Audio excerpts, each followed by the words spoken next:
Moda de casa. Oferecimento TK Acabamentos. Sua casa ainda mais linda. Agora, 8h29, quase 8h30 da manhã, o Moda de Casa de hoje fala da nossa casa maior, que é a cidade. Aliás, estamos nessa vibe aí desde o começo do programa, né? Um grupo de arquitetos desenvolveu um projeto para homenagear a história de Londrina, resgatando a importância do primeiro ciclo da colonização, que foi a da madeira. A ideia é de um monumento lá no Bosque Central. E quem vai contar pra gente é o professor de Arquitetura e Urbanismo, Lucas Raffo, que é arquiteto, lógico, atua também, inclusive super premiado, e o Gabriel Cordioli. Falei certo, né, Gabriel? Bom dia para vocês, bem-vindos. Bom dia. Bom dia, obrigado pelo convite. Bom, a gente tem várias imagens aqui e, Marquinhos, você pode ir colocando para a gente poder ilustrar. Na verdade, essa ideia surgiu lá naquele concurso do Marco dos 100 anos. É isso, Lucas?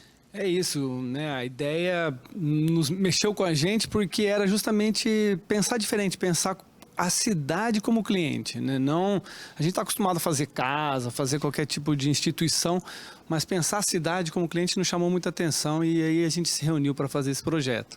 Aí a turma, né? Vamos vendo as próximas imagens para a gente entender o que foi essa ideia. É um mirante, é isso, Gabriel? Exatamente. O projeto, então, ele nasce, né, com uma ideia de valorização, né, e do marco da cidade e criação de uma memória para a cidade de Londrina. E foi feito em madeira, pensado em madeira, Lucas? Isso, a ideia era resgatar a memória de maneira geral, né? Então, assim, a madeira que foi símbolo do progresso de Londrina, né? Foi muito explorada, a peroba. A gente quis fazer uma releitura disso, né? E mostrar que a madeira hoje é a vanguarda na arquitetura. Então, é olhar para esse monumento, lembrar de como Londrina cresceu de maneira exponencial, por isso também um pouco da forma, né? E como ela avança olhando para frente e olhando para esse material que é renovável, né? Que é sustentável. Pode ir passando as imagens, Marquinho, para a gente começar a entender. Aqui ele fica, então, no Bosque Central. Essa foi a ideia. Exatamente. Ele fica no bosque e a ideia, né, como o Rafa estava falando, é que ele tenha esse crescimento exponencial, que ele mostre e avance mostrando o futuro da cidade, né? Então, aqui a gente tem até a peroba, né, marcando, que é foi um ponto crucial no pensamento do projeto, justamente para a gente respeitar a altura dessa árvore. O monumento ele está ali como um respeito à natureza mesmo. Não, a ideia era não competir a arquitetura com a cidade, com a natureza ali no entorno. Vamos ver na próxima imagem, Lucas. Aqui a gente já vê, como é que vocês chamam essa projeção mesmo? Porque daí a gente vê a realidade dela, né? Uma renderização, uma imagem 3D, né? Isso. Aí instalado no centro do bosque, que é o espaço que a gente escolheu como o local mais democrático, né? Um local que também você pode vivenciar a memória de Londrina, esse patrimônio de Londrina que precisa ser cada vez mais valorizado, né? A gente estava escutando agora há pouco o pessoal comentando sobre isso. Então, esse lugar precisa ser valorizado, precisa trazer mais vitalidade para esse lugar, mobilidade, caminhabilidade, revitalizar o centro, né? Vamos ver a próxima imagem, porque ele é um espaço em que as pessoas podem subir, né, Gabriel? A pessoa vai interagir com esse monumento. Exatamente. Uma coisa muito legal nesse projeto é que cada pavimento a gente tem caixas imersivas, né? E essas caixas, elas representam décadas do crescimento da cidade, contam a história da cidade mesmo. E quando a gente chega no mirante, né, propriamente dito, a gente tem essa visão do que será a cidade. Então, é uma projeção do futuro. E ali a gente tem aquela, vamos chamar ali de sacada, né, aquele anexo na volumetria, que ela direciona o nosso olhar para a peroba, que fica ali no próximo à edificação. Que legal. Lucas, quanto que tem de altura, assim, se o monumento for realmente construído? No ponto mais alto, naquele pico lá, ele chega a 26 metros de altura, né? É interessante ressaltar aqui, né, a gente está vendo nessa imagem, essa referência à memória daquela casa de madeira, mata junta, né? Então a pessoa vai vivenciando isso e com o passar do percurso, a cidade vai se revelando, a gente vê que a cidade vai se abrindo, né? E vai se revelando aí.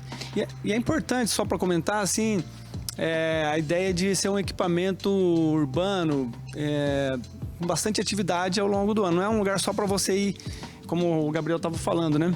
É um local para funcionar o tempo todo, para servir de apoio a eventos culturais como Filo. É verdade. Né, qualquer workshop público, qualquer coisa assim. E quanto tempo que vocês levaram para desenvolver esse projeto? Até porque foram vários arquitetos, né, Gabriel? Nossa, então, quando o Lucas chamou a gente, né, a gente ficou sabendo do concurso, a gente começou as discussões iniciais de projeto e acho que até o tempo de finalização foram 2 meses, 3 meses, mais ou menos. E aquela luta, né, de finalizar, o papo, né, sempre legal, a discussão que o projeto sempre traz pra gente, enriquece muito o repertório. E Lucas, a pergunta grandiosa aqui, é um projeto totalmente aplicável, ou seja, o poder público principalmente, acho que poderia encampar a ideia, trazer para si e colocar em prática. Tá aí o projeto.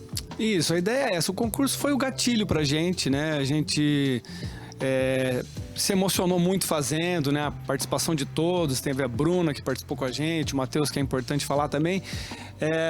Mas, assim, a ideia é isso. O projeto tá aí, foi feito, houve bastante pensamento, né? Então, assim, se quiser aproveitar, né? Uhum. Por isso que a gente está vindo aqui, a gente está fazendo essa divulgação. Muita gente gostou do projeto, independente do concurso. E é isso. E que tipo de madeira que poderia ser utilizada nessa construção?